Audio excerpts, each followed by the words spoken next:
having the worst day. Everything is going wrong, technically wise. But here we go. Nope. Good. Already messed it up. Amazing. Okay, here we go for reals though.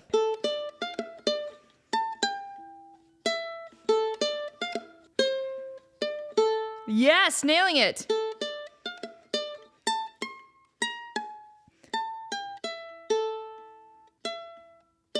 Close enough. Welcome to the Harry Bladder special of Temperamental. Woo! Are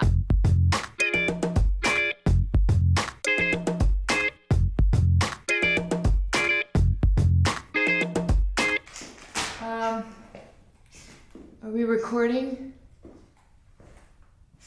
Why are you wheezing? Why are you doing that? Why are you making that sound? Do you need like a Heimlich maneuver? Like a... Are you choking on something? Can you also get out of my chair? Most importantly, can you... Okay. Is Kevin okay? Look at all these treats I gave you because of how much I love you. Look. Anyway, what's up, guys? I'm Herhiney, and that was my cat, Crapshanks. Yeah. What's up, guys? We're gonna go over Harry Bladder. Let me preface why I'm doing this. First of all, and also I'm so mad today. I'm the maddest. I'm so mad, y'all. First of all, do you hear that? Of course, the guy would come and mow the lawn now, right? And it'd be so loud. It's my neighbor's lawn. Like, of course he would come today, right now. Why? As soon as I hit record. All morning I've had just like terrible technical difficulty. Like my microphone didn't work and then I had to reinstall the program. Kevin nearly vomited on my set. He nearly just, bleh. Did you hear that sound he was making? Very off-putting, very unsettling. Didn't like that at all. Girl Kevin is here to eat all the treats that were meant for both of them, but she's just gonna go ahead and vacuum those up. So, recently, and by the way, I have shorts on under this skirt. I know it's very short, but I do have shorts on underneath it. So it's, it's not gonna be a Janet Jackson situation. So anyway, recently I found a hard drive with a bunch of old all that footage on it and old photographs, like old behind the scenes photos. Like it's a treasure trove of all that content. I couldn't even believe what I found.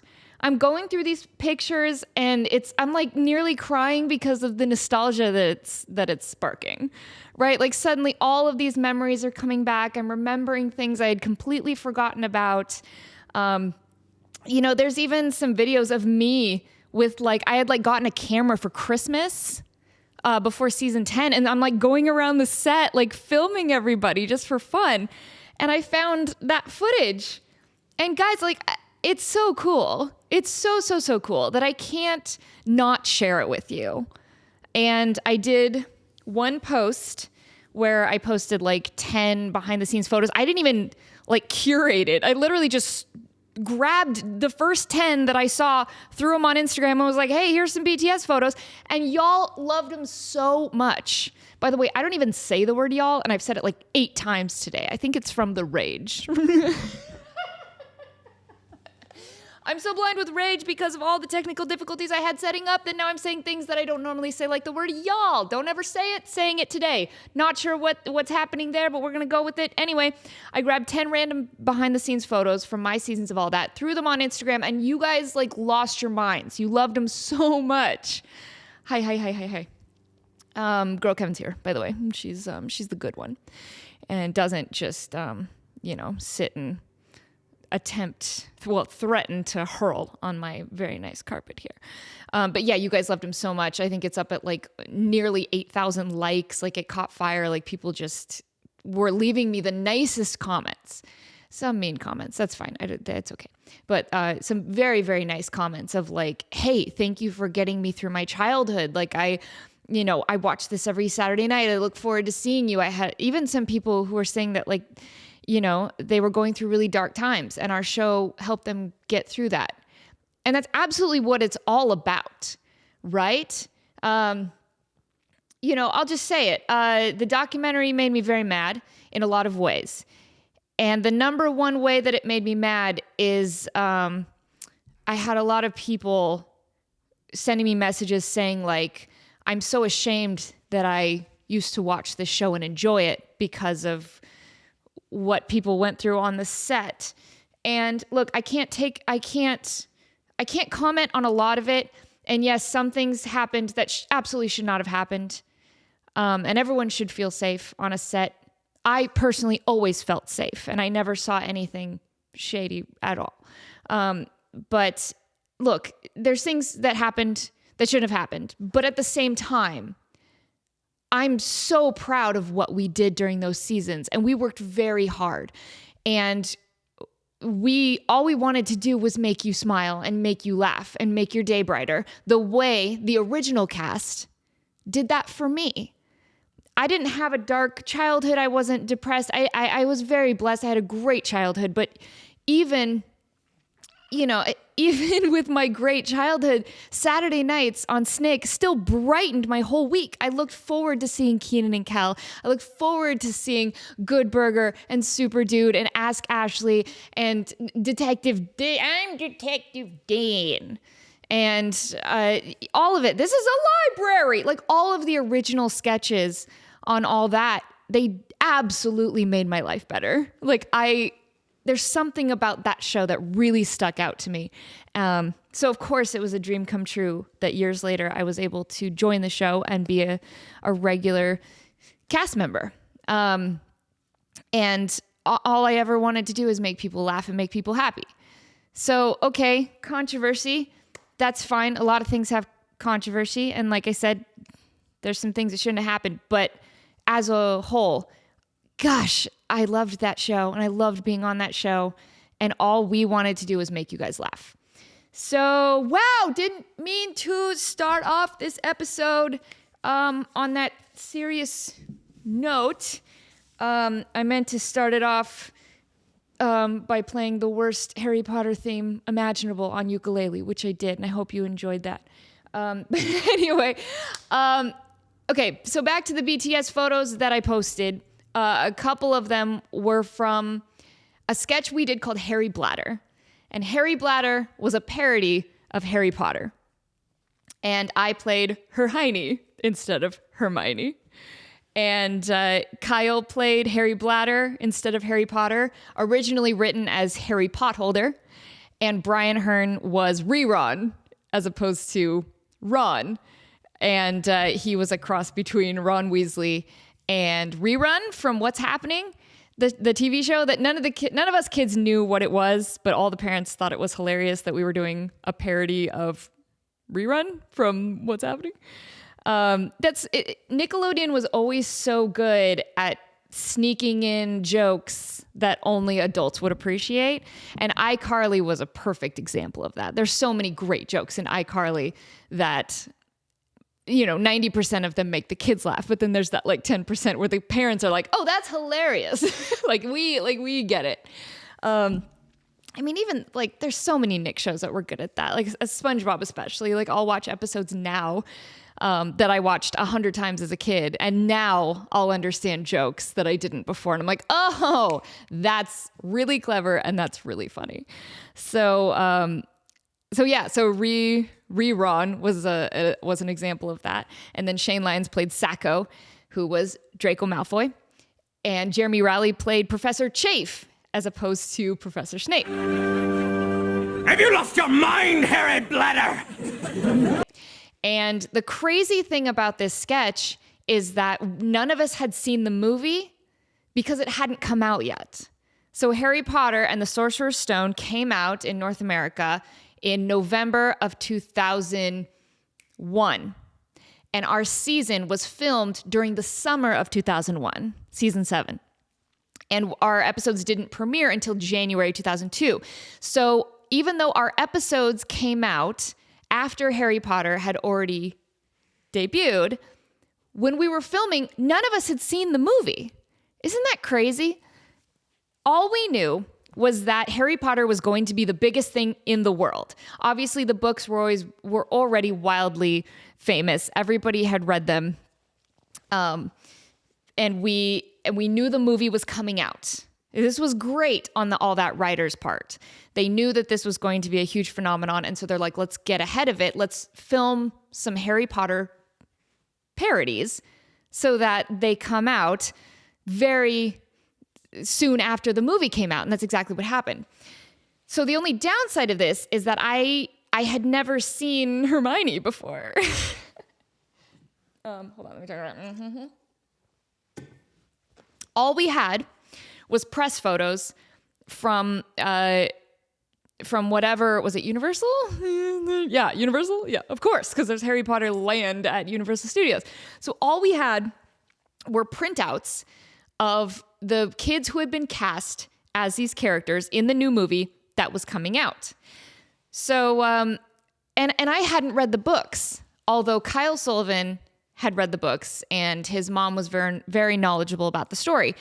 And rumor has it that Kyle either auditioned to play Harry Potter in the movie, or he had sent in an audition tape, or his reps were trying to get him in the door. Because obviously, look at him. Kyle looks just like Harry Potter. I mean, he has the round glasses, even back when he was on Malcolm in the Middle. Like, he just looks like Harry Potter. And I had heard, again, I don't know how much truth there is to this because I wasn't involved in this particular story, but I remember hearing that Kyle's agent and manager were really trying to get him in to audition for the role of Harry Potter in the franchise. And I believe they were just so adamant about going with a British child that they didn't really give Kyle the time of day, I think. And that totally makes sense. Look, it's a British series. Like, it only makes sense to cast English children for those roles. But even better, Kyle still got to portray Harry Potter in a comedic way.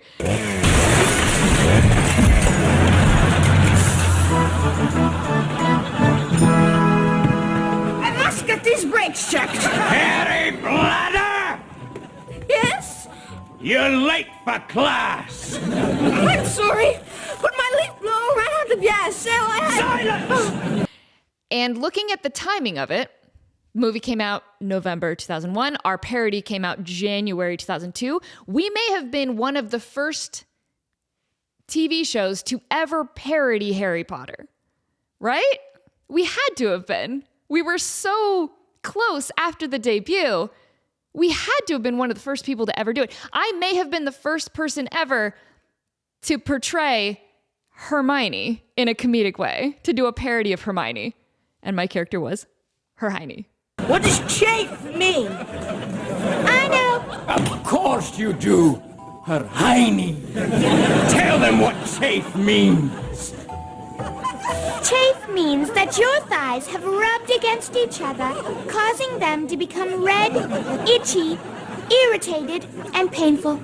Herhiney is correct. Hilarious. So funny. So I was going to kind of do a little deep dive into these sketches. Like I said, I hadn't read the books. The movie hadn't come out. All we had were prints. Like, they printed them out on just regular paper of like pictures of the cast members. So I saw Emma Watson and I'm like, okay, like I kind of look like her. Like I can work with this.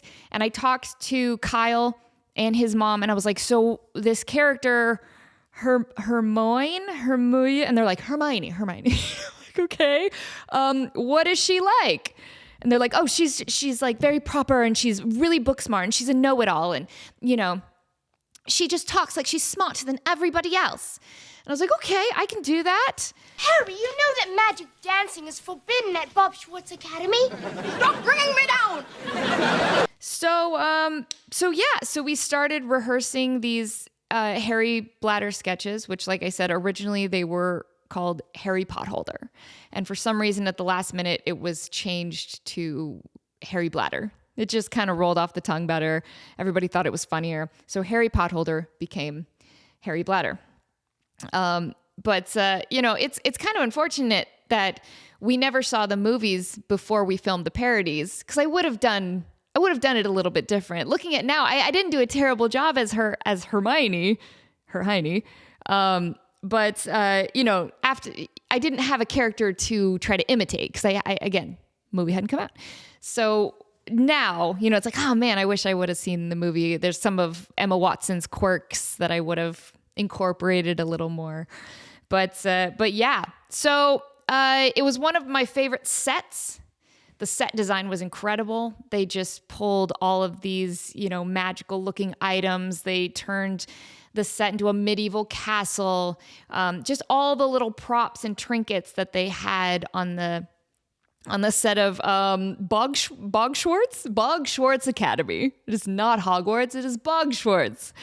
And I had a cloak. I'll use it for the outro. Oh my gosh, what happened to Dobby? Dobby. Harry Potter must not return to Hogwarts. They're gonna stab you in the face. Thanks, Dobby. So yeah, I loved the set, even though, I wasn't a Harry Potter fan. I still loved stepping on that set. I felt like I had I was in a medieval castle, and I loved fantasy, and I loved,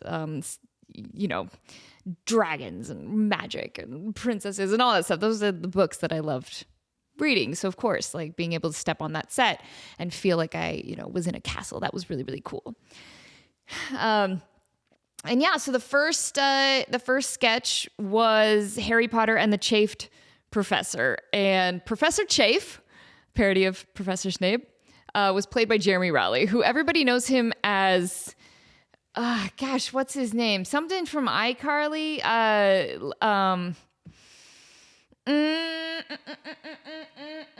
What is it? What is his name? What did he play on that motherfucking show? Can we pause? We gotta pause. Sit down! Welcome to the class of magic lotions. You all sicken me. He played Lubert on iCarly, but honestly, we had him first. We had Jeremy Rowley first. Incredible comedic improv actor from The Groundlings. And, he's done everything from progressive commercials. You'd probably recognize him, like every Nickelodeon show he's guest starred on, but he was constantly on our show. Anytime we needed a funny adult male in any sketch, we'd always call Jeremy Rowley. Incredibly funny. So I'll play a little clip from the very first Harry Bladder sketch that we did, called Harry Bladder and the Chafed Professor. Herhiney, what's the assignment? Oh, I'm the big, powerful Harry Bladder. I'm so dumb. I don't even know what the assignment is. You better back up, Sacco. Harry Bladder is more powerful than you will ever be. Why? Just because he has a little scar on his forehead shaped like a pork chop? It's a chicken wing. See who's more powerful? Rappius! Gigantio! Harry, look out!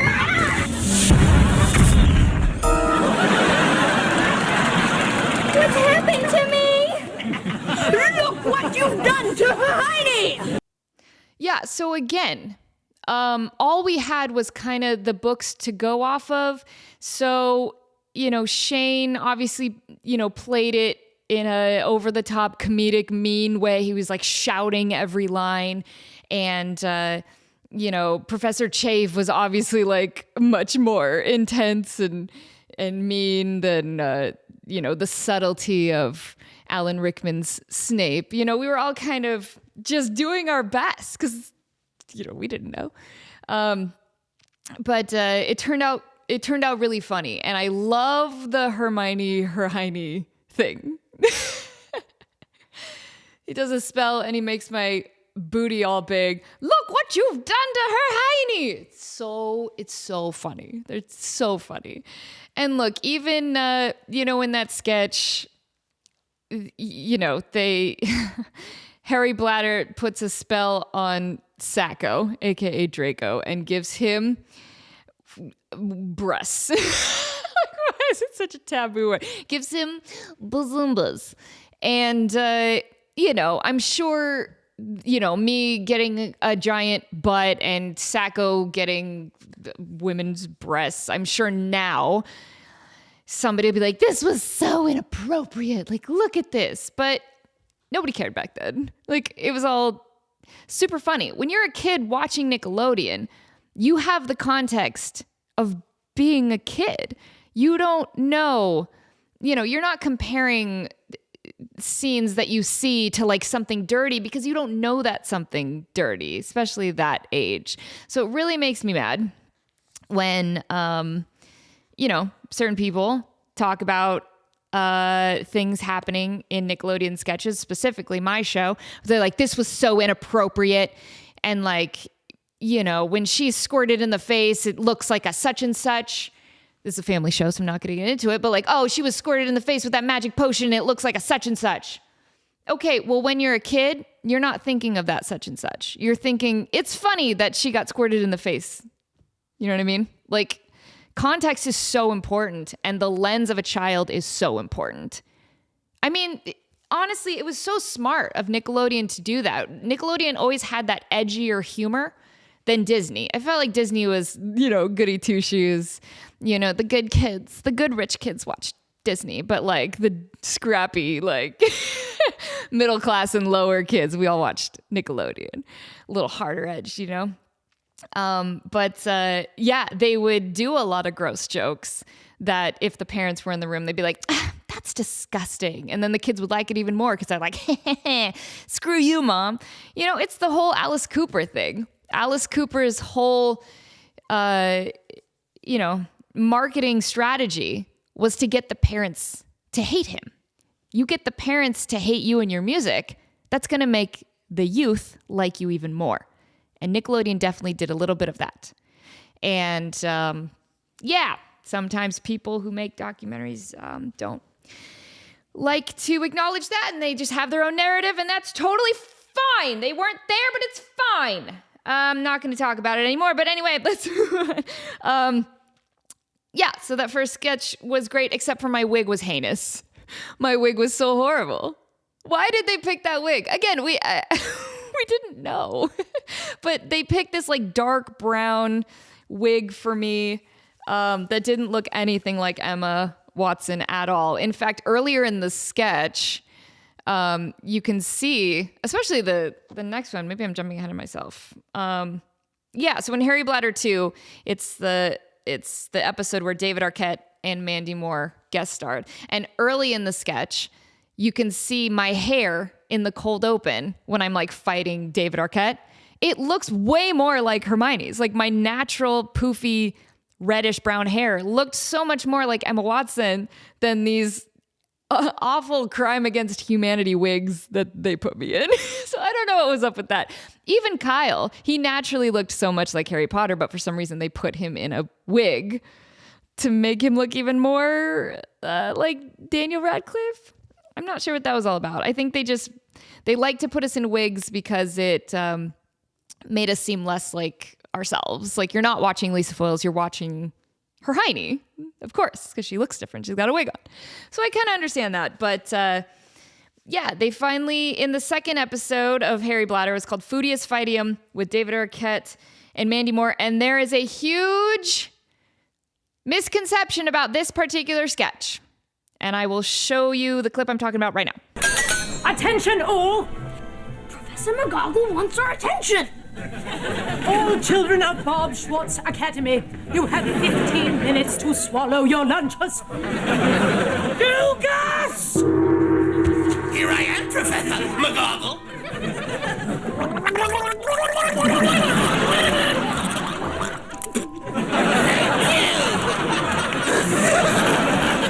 Come along, Lucas. That's Professor McGargle, a parody of Professor McGonagall.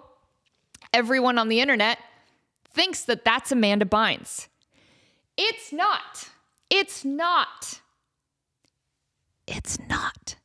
Amanda Bynes. I can see how you would think that, because the eyes and the face structure really do kind of look like Amanda. You can tell she's got a prosthetic nose for a gag that happens later in the sketch. But it's not Amanda.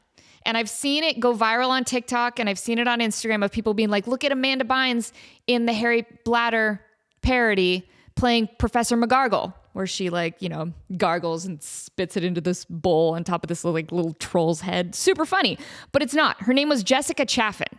And I hope I'm pronouncing that right, because she deserves credit for that role, because she's the one that did it. It's not Amanda Bynes. Just listen to the voice, right? Listen to her talk. It's not Amanda. It's not.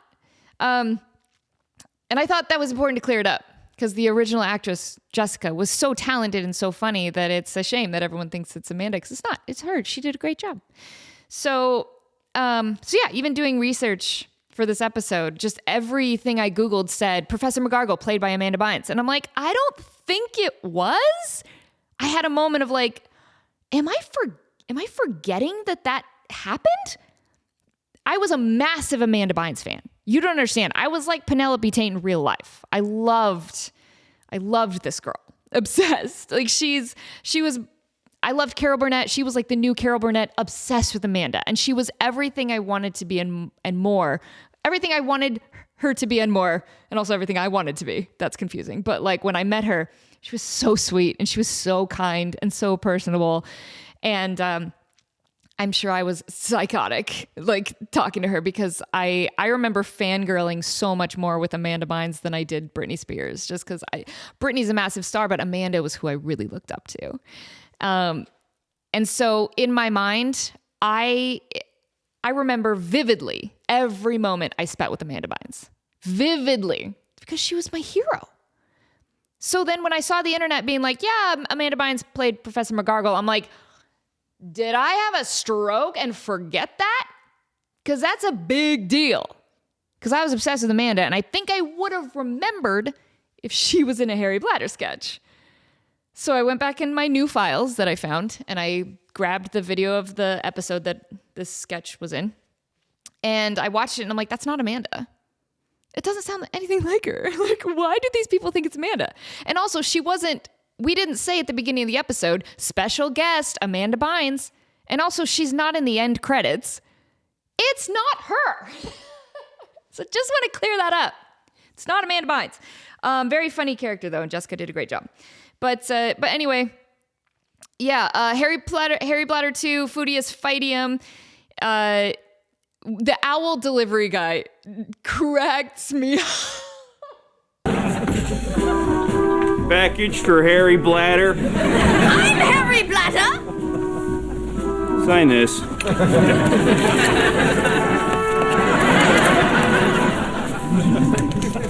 Here. Again, while filming, didn't understand the humor, but now my kids are currently obsessed with Harry Potter. So now we're reading the books. We've gone back and watched all of the movies. I know more about Harry Potter now than I ever wished to know. So going back and now watching the Harry Bladder sketches is so much more funny. So this guy dressed as an owl, he's dressed as an owl, full-size owl suit, but with a UPS brown jacket and hat. And he just stomps in to Bog Schwartz, and he's just like, package for Harry Bladder, sign here, and just plops the package on the cafeteria table. So funny. It's so funny. There's so many great things the writers did. Harry Bladder doesn't ride on a broomstick. Can I say it again? Harry Bladder doesn't ride on a broomstick. He rides on a leaf blower. And you don't play Quidditch. You play Squidditch. Does anyone have a squid? I have a squid. Then let us play Squidditch. Squidditch. Again, at the time, I didn't understand any of this. But now I do. This many years later, it still holds up. The writers still did a great job. Now, the most famous Harry Bladder sketch was Lord Moldy Shorts with Kenan Thompson. And he played his famous character, Principal Pimpel, in this sketch. And I have a great blooper from it, which I'll play for you right now. Sit. But Principal Pimpel. Oh.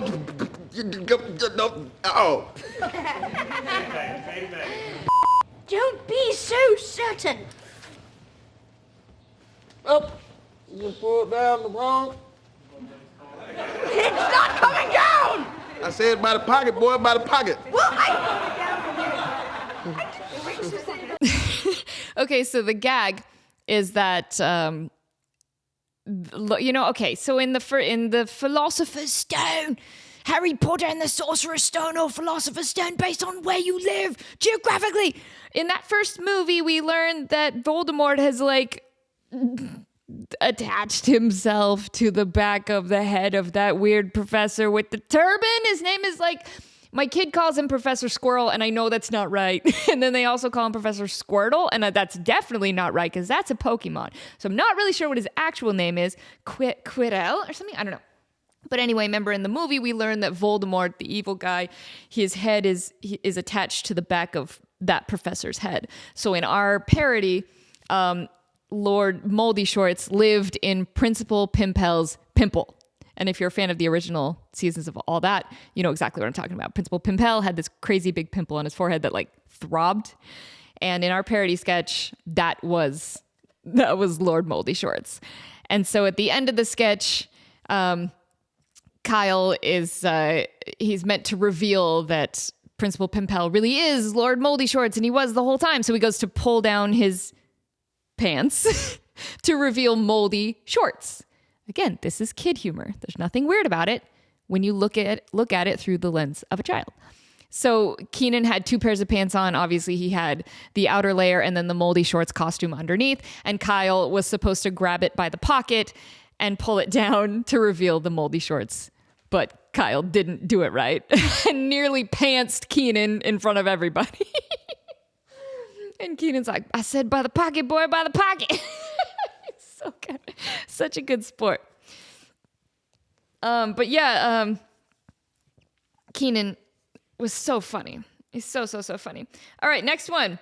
Attention! Attention! Attention, you miserable children!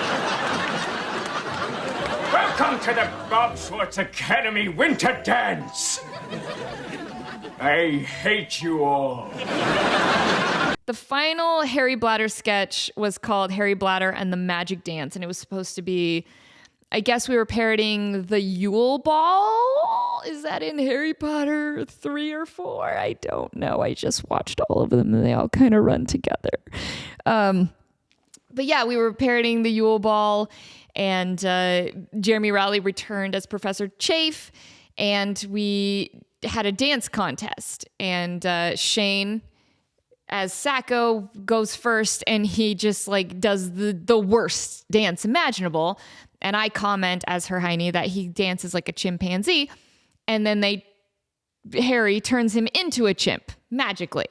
And this was my first time, I think, ever working with a chimp. You know, now that Chimp Crazy documentary has come out, you know, I don't know if I was working with, like, one of the famous ones. I don't know. All I know is that they had a chimp on set, and he was great, and he followed direction probably better than most of us. I'd pick a chimp cast co-star over a child co-star any day of the week. He was great. He was super nice. And he listened to the dude wrangling him. And yeah, he came in and he nailed it and he left. Like a true superstar, like a total diva. This chimp came in, did his chimp thing, and skedaddled. It was great. So yeah, my first time ever working with a chimp. And let's see. Yeah, and so then the next 2 people to dance are me and Brian Hearn as Herhiney and Rerun. And I'll show a little bit of this dance here.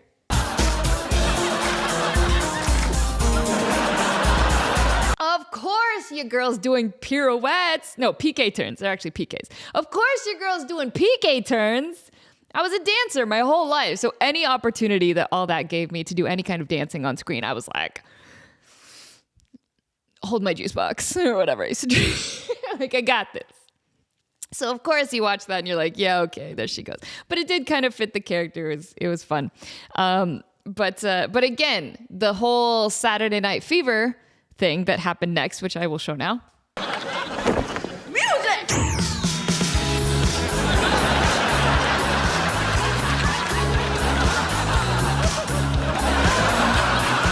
Kyle's dance was he transformed himself into like the John Travolta Saturday Night Fever get up, and he did the whole like disco dance, and he like magically floated. As kids, we thought it was funny. As an adult, I understand why it's even more funny now. You know, like I hadn't seen Saturday Night Fever when I was a kid. I didn't know what we were making fun of, but now I'm just like, oh, that's so funny. It's really, you put Kyle in like a disco 70s jumpsuit with like a big collar, and he's out there doing like finger guns and, you know, disco dancing. It's so funny. It's so funny. Yeah, so that was the last Harry Bladder sketch. We never did more than 4. We only did 4, season 7, and we never resurrected the sketch. We did what we came to do, right? We were so timely. I can only imagine if back then, if we had social media, like how that would have gone viral. Because Harry Potter was the biggest movie in the whole world. And immediately after it came out, we released these very well done parodies. Like that would have gone crazy on TikTok, you know what I mean? But we didn't have social media back then. We had no way of knowing if people enjoyed it. But they just told us in person at the mall by running after us when we were just trying to go limited 2 with our mom. You know, they're tackling us. It's a story for another time. I loved my fans. Anyway, yeah, so let's see. Do I have any other tidbits about Harry Potter? No, not really. I think I covered it all. But I did enjoy that Harry Potter's scar on his, or Harry Bladder's scar was in the shape of a chicken wing. I'm not really sure why, like what the joke is there, but it's just funny. Sometimes it's just funny for the sake of being funny. But yeah, so the cool thing now, the reason I wanted to do this special now is because not only, you know, did I find all these old photos and share them with you guys and you really enjoyed them, but my kids right now are they're so into Harry Potter. It's crazy. And also my daughter, I don't normally like to show my kids on social media because I want them to have control of their own image, if that makes sense. Like I want them to turn 18 and be like, you know, in charge of what they want to post on the internet. I don't want them to look back and be like, Mom, why did you post all these photos of me? I don't like any of these. I'm kind of sensitive to that. And then that's maybe because I was a child actor and maybe I didn't really have a lot of control of how I was portrayed to the world and in the media. Not that it was bad. I just didn't have a say in it. So I think that makes me more sensitive to ensuring that my kids do have a say. So I don't show my kids a lot, but I will show a couple photos here because we recently went to Harry Potter Land. What's it called? Hogsmeade or whatever. Harry Potter World, the Wizarding World of Harry Potter. People might think you're up to something. Ronald Weasley. I'm in that mom mode where we're reading the books, and so whenever Chloe wants me to read her a passage, I will like absolutely do the accents and all the things and or worse, expelled. She's like, do the Hermione voice. I'm like, okay, sure. So we went to the Wizarding World of Harry Potter at Universal Studios. It is so magical and it is so wonderful. And we went at the perfect time where my kids are old enough to appreciate it and young enough where it feels real, right? They're old enough where, you know, I'm not having to take a stroller and a diaper bag and like the stress of having a little kid at a theme park. They're old enough to kind of run around on their own, but still young enough where like it's real to them. And I love this. I so love this. At Universal Studios and the one in Orlando as well, you can get a wand that works at various shops in Hogsmeade. And so you'll stand outside a shop window and you'll wave your wand just right and say the magic words and something will happen in the window. And it is so cool. And my favorite thing about it is that it doesn't work every time. My stomach's growling. I'm sorry if you hear that. My stomach's growling. It doesn't work perfectly every time. You got to work at it. You know what I mean? It only works like once every 5 times. So it was sometimes once every like 10 times. Like my kids were really, really working at it. And I know my adult brain is like, of course, where's the sensor? Where's the camera? Where do we need to point the magic wand to make sure it sees what we're doing so it activates the thing? You know, what? So my adult brain, of course, is like, okay, I see what you're doing. But my kids don't see it that way. They see it as, I didn't do it right. I didn't flick my wrist quite right. I didn't say the word quite right. I better try again and try again and try again. And when they finally get it right, they're like, they feel like I'm getting better. Like I'm becoming a better wizard. And when you see your kids, that magic in their eyes, it just makes you want to sob, dude. It makes you want to sob. I kept tearing up over and over, just watching them do a spell and having it work, and like them turn around with this giant smile on their face and their eyes just lit up like they really feel magical. I'm like, this is incredible. Like, this is amazing. Like, Disneyland can kiss my ass. It's so awful, dude. Dude, Disneyland is so expensive. They nickel and dime you for everything. They just keep raising their prices. They keep shutting down rides. I'm over it. I'm over you, Disneyland.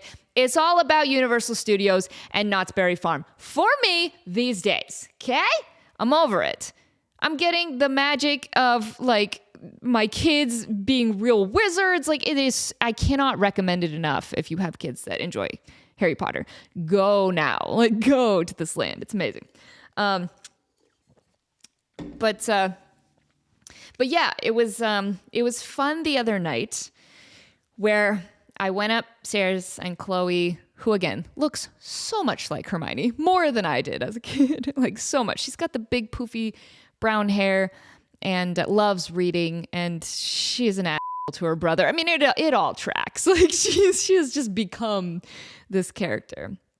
And so I go upstairs to tuck her in, and she's reading her Harry Potter book that we got her, and she's like so engrossed in it. And she says something to me just like, I wish I could be Hermione or something. And I'm like, your mom was kind of Hermione. She's like, what? And I'm like, yeah, I was kind of Hermione. I was Herhiney in a comedic parody sketch of Harry Potter. And she was just like, she looked at me like I just told her that Elvis was alive, if she understood the gravity of that being true. She looked at me just like, what? And I'm like, I was. And she's like, show me right now. And I'm like, okay, girl. So I bring up the YouTube video of the Keenan sketch of Harry Bladder, and she's like mesmerized. She's totally mesmerized. She can't even believe what she's seeing. She's like, that's my mom. She's like, that's you. She's like, that's you? You're the one that said you want to play Quidditch? Like, that's you. She was like totally enamored by it. And usually she like, my kids like don't really care that I'm on TV or like in a movie. Like they don't really care. But in that moment, she like really cared. And that made me feel really special. So yeah, so that's kind of a deep dive into Harry Bladder. Even if you're not familiar with the sketch, I hope you still enjoyed the episode. I know some of these very specific episodes kind of only are relevant to a certain group of people, but like really relevant to them, right? So I hope you guys enjoyed it. But yeah, I still really appreciate when you guys leave comments telling me how much my show meant to you and how it brightened your childhood, and it still means so much to me. And I mouthed off a little more in today's episode than I intended to regarding certain opinions about my show. But that's fine. That's fine. That happens. It's okay. But all I want you guys to know is that I had an amazing time on all that, and I would do it again in a heartbeat.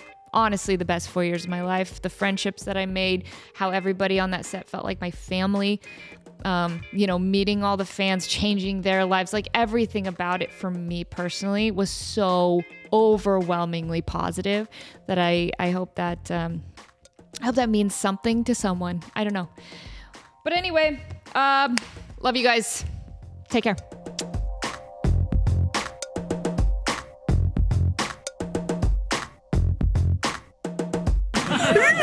you've done to Herhiney!